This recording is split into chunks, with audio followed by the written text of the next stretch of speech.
Hello friends, welcome to வர்ணம்ஸ் சமையல். இன்றைக்கி நம்ம கோதுமை மாவு வச்சு ஈஸியாக ஹெல்த்தியாக டக்குன்னு ஒரு இனிப்பு போண்டா எப்படி செய்கிறதுன்னு பார்க்கலாம் வாங்க. அதுக்கு 1 கப்பு கோதுமை மாவு, அதே கப்பில் 3/4 கப்பு நாட்டு சர்க்கரை, 4 ஏலக்காய். இப்போ ஒரு பாத்திரத்தில் நம்ம கோதுமை மாவு போட்டுக்கலாம். 3/4 கப்பு கரும்பு சர்க்கரை,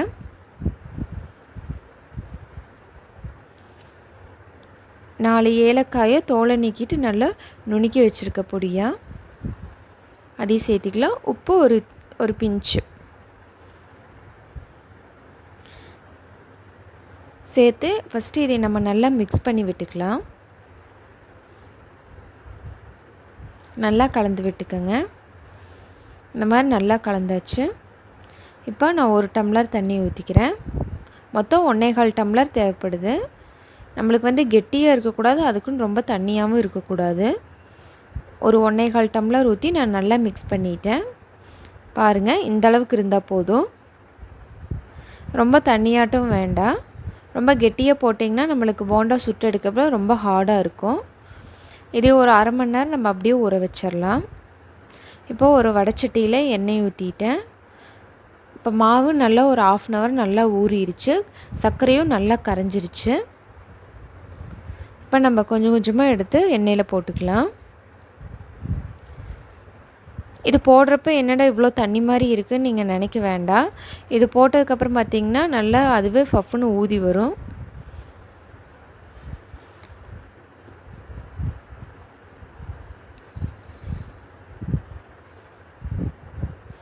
ஒரு 3 இல்லை 4 நிமிஷத்தில் இந்த மாதிரி வந்துடும். அடுப்பை மீடியம் ஃப்ளேம்லேயே வைங்க. ஹை ஃப்ளேம்லேயும் வைக்காதீங்க, லோ ஃப்ளேம்லேயும் வைக்காதீங்க, மீடியமாகவே வச்சுக்கோங்க. எண்ணெய் ரொம்ப காயணும்னு அவசியம் இல்லை, ஓரளவுக்கு காஞ்சால் போதும்.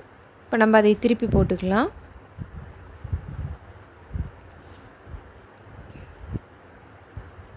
நல்லா பொரியட்டும். இப்போ போண்டா நல்லா வெந்துருச்சு. நீங்கள் கருப்பாக இருக்குதுன்னு நினைக்க வேண்டாம். நம்ம நாட்டு சர்க்கரை போடுறங்காட்டி அது நம்மளுக்கு இந்த கலரில் தான் இருக்கும்.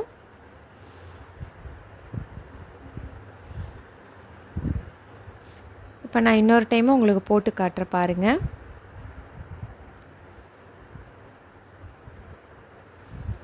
தண்ணி மாதிரி தான் இருக்குது, கொஞ்சம் தண்ணி மாதிரி தான் தெரியும். பட் நம்ம போட்டதுக்கப்புறம் அது நல்லா ஊதி வந்துடும். சாப்பிட்றப்ப நம்மளுக்கு சாஃப்டாக இருக்கும். நீங்கள் ரொம்ப கெட்டியாக போட்டிங்கன்னா சாப்பிட்றப்ப ரொம்ப ஹார்டாக இருக்கும். நீங்கள் 1/4 டம்ளர் நான் சொன்ன அளவு மாதிரியே போட்டு பாருங்கள், சூப்பராக வரும். இதே மாதிரி நம்ம எல்லாத்தையும் போட்டு எடுத்துக்கலாம். இப்போ சூப்பரான இனிப்பு போண்டா ரெடி. நீங்களும் ட்ரை பண்ணி பாருங்கள். உங்கள் ஃப்ரெண்ட்ஸுக்கும் ஷேர் பண்ணுங்கள். என்னோடய சேனல் பிடிச்சிருந்தால் மறக்காமல் சப்ஸ்கிரைப் பண்ணுங்கள். தேங்க்யூ.